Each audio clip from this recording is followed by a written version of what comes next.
What do you see when you look at this farmland?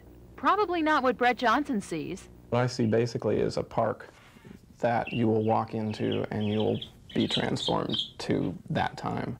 This is where Electric Park will be built.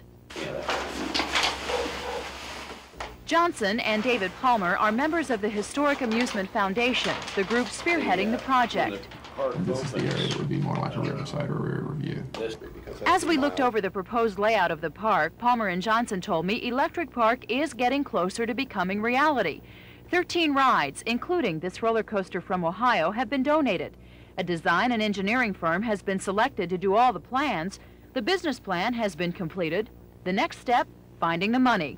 Palmer says meetings start this week with lending institutions. That we've been contacted by the financial institutions. We haven't contacted them. And ironically, we were first contacted by one in New York, Pennsylvania, and Ohio, and only recently we're contacted by one in Indiana. So we haven't gone out looking for those people. They've come looking for us. That's a very good sign.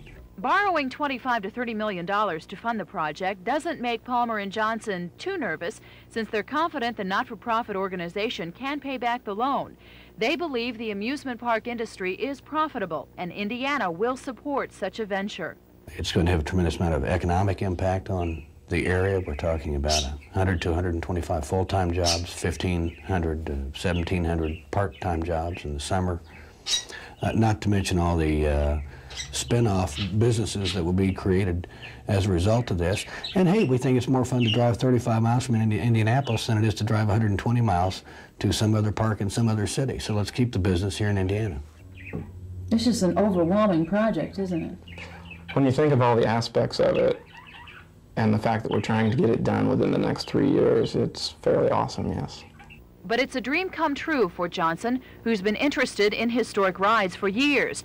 He's even keeping some parts to some of the rides for the park in his basement. Isn't it? Yeah, these are actually the ceiling panels from the gondola carousel that we had donated from Opryland. The gondola carousel was built around 1890. It's the only one of its kind, and that is why Johnson wants Electric Park, to preserve old rides so future generations can know about parks of the past, like Coney Island, Riverview in Chicago, and Riverside here in Indianapolis. We have, the only things we have from Riverside are the trains from the Flash roller coaster, and virtually everything else was either dismantled, destroyed, or sold off to other parks.